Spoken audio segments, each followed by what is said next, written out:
ladies and gentlemen. Welcome to the Inside Scoop. I'd like to welcome, my name is Bubba. I have 3 guests on stage today. Yes, they're back. We've got my co-host, Joey. How you doing, Joe? Doing all right. Local wrestling guru, independent guru, Corey Lancor. Hello. Corey. And yes, we returned him. It took a little doing for me and Joe last show. We went down. He was down the boneyard, crawling towards the front door, crying hysterically. But we got him out of there. Upset about that. I've been sad all day today. At the boneyard, we got him back. Steve, the OG himself. Welcome back, Steve. Always a pleasure to have you on.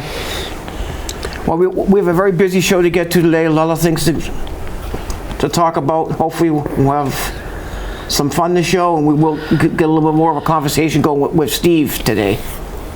Okay, first, Joey, let's go into your list. I just read it, so it's a nice little list of people. Before I start this one, I'd like to wish my cousin a happy belated birthday from this past Monday on St. Patrick's Day. Oh, St. Patrick's Day. Top of the morning to you. The rest of the day was for myself. Probably wonder how I got his tan. I went to the Irish Festival this past weekend and down in Foxborough. That's all I'm going to say, because they're not sponsors for us.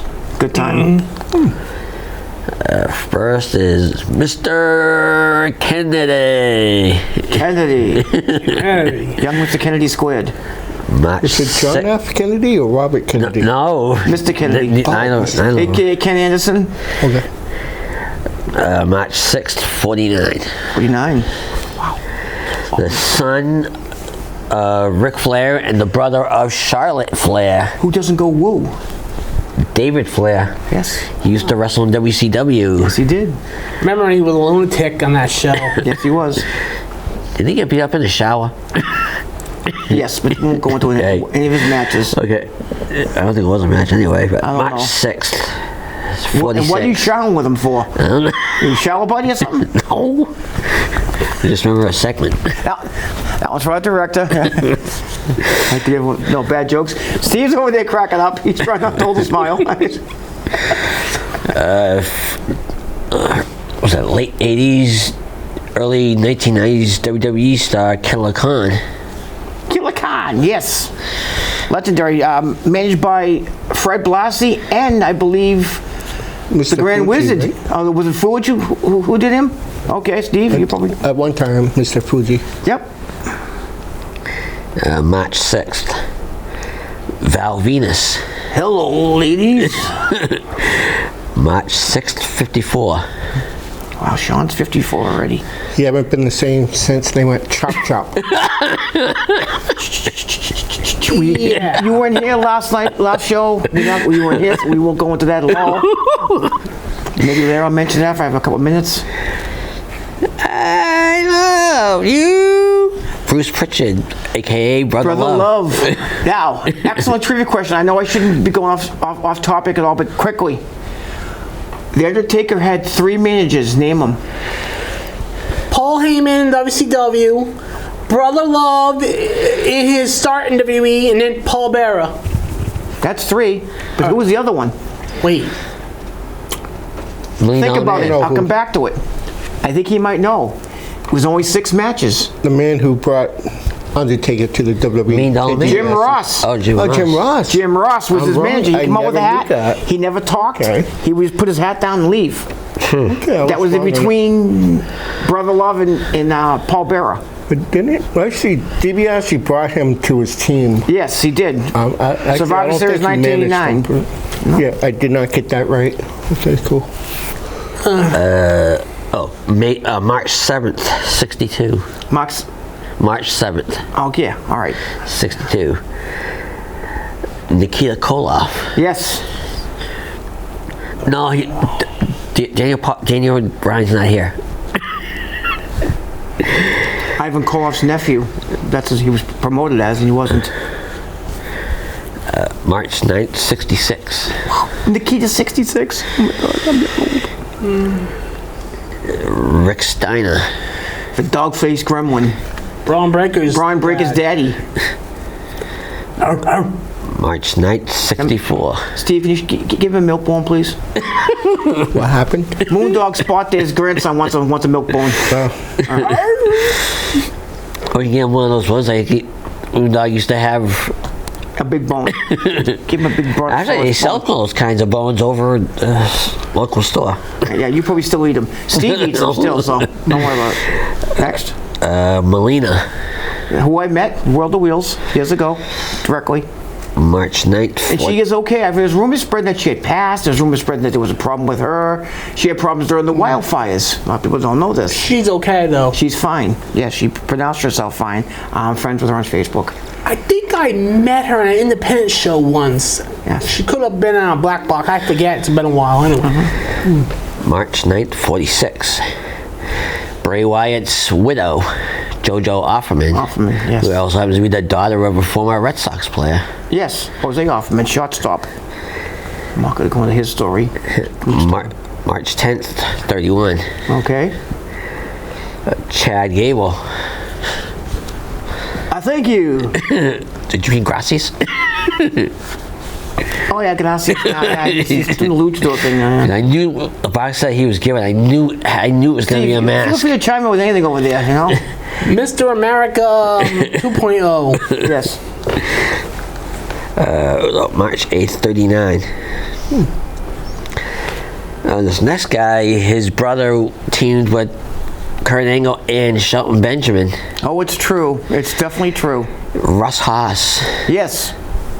Charlie Haas's brother. Yep. The Haas-san himself. Yep, the Haas brothers. March 11th. Steve's girlfriend, Mae Young. Mae Young was just in the movie I just saw, the Queen of the Ring. Great movie. Definitely recommend if you wrestling fans out there, go see Queen of the Ring if you can. I'm not gonna tell you where it is. It's playing. Look at your local cinemas. Go see it. Her name was even Mildred Burke. Absolutely no relation to me, but there is ties to Attleboro. That's all I'm gonna tell you about the movie. I don't want to tell you anything else. March 12th. Nunzio, who I've met in person. Nice kid. Steve, we put you to sleep again? I'm just thinking. Time you think you're ruining the economy. Anyway. March 12th, 53. Very bad knees for that. Jamie Noble's on-screen girlfriend, Nydia, Yep. who was a Tough Enough winner. Yeah, she was. March 12th, 46. Wow. She's that old already. Adam Baum, or Brian Clark, her name you might know him by. Yep. Member of Doom, was he not? No, there was no. Ron Simmons and Butch Reed. He was also called Raph. Yes. He was with the late Mortis. Yes. I used to like watching them. He also teamed with the late Crush too. Yes, he did. Brian Adams. The name of the group I believe was called Doom. But whatever. What do I know? March 14th, 61. They were chronic. Chronic. Sorry, you're right. It was, Chronic, yep. That's why we keep you around, Corey. You're welcome. Okay. Oh, I thought his name was Charlie. That's Corey. Bad. Put your hat back on. People are going to go blind. Next is the Hawkman, Henry O. Godwin. Henry O. Godwin. March 16th, 61. One of the Castleberry boys. Iron Sheik. Sheiky. I can't say his real name if I want to. March 15th. A member of Hall of Fame, a good one. I met him. Who? Ooh, Sheiky? Iron Sheik, yep. Nicest guy I ever met. Did he call you a jabroni? No, Hulk Hogan and Jabroni. He was the first one to use the word jabroni, Yes. and The Rock stole it from him. Yes. Go ahead. Judgment Day's J.D. McDonough. The guy who's out injured right now. Bad shoulder, I guess. I hear he's coming back soon. Well, he's bad shoulder. He'll heal. He's a strong kid. Yeah. Trained by Finn Balor. March 15th, 35. Solo Sikoa. Old tape thumbs himself. I mean, a great wrestler in NXT, good wrestler in WWE. This whole Asiatic spike, Samoan spike thing, I think is boring. It's not wrestling. It's not a wrestling hold. It's not a wrestling move. Tape someone's thumb and jab him in your chest is not how to end a wrestling match. I'm sorry. Umaga used to do it. Yeah, Umaga called it the. And so did Samoan Spike. And so did Don Morocco. He called it the Asiatic spike. March 18th, 32. Rick the Model Martel. Yes, I am a model. WWE Hall of Fame. Okay, where's your arrogance? One of my favorite heels. Yes. Who was his face partner, though, when they were world champions? Tito Santana. Yes. And Strike boy, I've met. Force. Or in the I've met words a of couple times. Jesse Ventura, Chico Ventura. Chico, I tell it like it With is. Tom Sink, too. The Can-Am. Oh, yeah. Can-Am connection. Yeah, the Oh Z-Man. yeah, Can-Am. That's why we brought you back, Steve. You know this cool Okay. stuff. Yeah. March 18th, 69. Wow, is that old already? God. Test. Test, Andrew Galar, the late Andrew Galar, who I met in Lynn. Same day I met Ox Baker and I met the Missing Link. They're all gone. All three of them have passed now. March 17th. And finally, Finley? Finley still works for the company, I know that. Not Lashley now. I Finley. didn't say Finley, I said finally. He said Finley. Did he say Finley? Yes, Finley. Yeah. Samoa Joe. Yes. March 17th, 46. Still works for AEW, right? Yeah, leader of the Ops. A faction. Anyway. Well, we have a couple. We have one or two deaths we want to mention. First, let me mention a name that I just read today in out of respect for local wrestler Sergeant Muldoon, aka John Callahan. A gentleman who wrestled in the 80s, who's local, but he wrestled for WWE in the 80s. His name was Rudy Diamond. Rudolfo Reed, I believe was his last name. Rest in peace, Rudy Diamond. And on the independent circuits, Corey, can you take over for me, please? Yeah, we recently lost a wrestler named Vince Steele. Apparently a veteran in the independent scenes. He wrestled for CCW. He tragically died wrestling due to medical issues. That stinks. Yeah. Since we're on the subject briefly, because it was a big subject last show, the legendary Gene Hackman, they've determined how he passed. He basically died from a heart attack, from lack of nutrition and a heart attack. His wife pretty much was his caretaker because of his dementia and whatnot. Okay. His wife got a virus that killed her and their dog. One of the dogs, yeah. Yes, and she was actually determined was passed away in the house for 5 to 7 days, and then Gene died because he didn't realize to take care of himself, to eat, because of his dementia. So I wanted to mention that briefly. I mean, showing no disrespect. I mean, we've been joking a little bit about one of his great movies where Steve wasn't here, and it's sad. Rest in peace. Continue to rest in peace, Gene Hackman. Yeah. He was in Superman, right? Yeah. There's a lot of movies we mentioned. Three Superman movies. Yep, Lex Luthor. And don't mention the other movie. I won't. Don't mention So it. you make a wisecrack. No, you about a already made a bad comment. Uh-oh. What was it? Something about a connection. Yes, that's right. Frank's connection. Okay. He said something different I last did show. Almost got us thrown not. I off the did air. not. Almost got us thrown off. He almost got the inside scoop. He almost got the inside scoop. Yeah, I never said no such That's thing. Joey for you. I never Isn't said, that Joey? I Yeah. didn't say that. Yeah. We were talking. I said, Steve, as I mentioned to you, I briefly mentioned, I mentioned to our director, too, he gave me the thumbs up about 2 weeks ago, we could sacrifice him on stage. I think we should sacrifice Joey. No. That's a good idea. If you do that, you have no information. Well, I can make a list. I can have Corey make it. I could probably make it. We'll keep you around for a while longer. Yeah. Make you feel good. Well, let's get quickly, if we could, to our next subject and next topic. WrestleMania matches that have already been thought about or signed. Which is Talked the about. week, which is Easter weekend. Yes. In Vegas. And we can give our quick predictions. So, you know what matches we got here is 4 have been made within the last couple of weeks. So Steve, wake up. Steve been working crazy hours at work, and it's tough to eat. It's tough to eat and eat pizza at the same time and work with the many hours he's been working. But try to keep him awake. Oh, I was thinking. Nothing else could explain that haircut. So.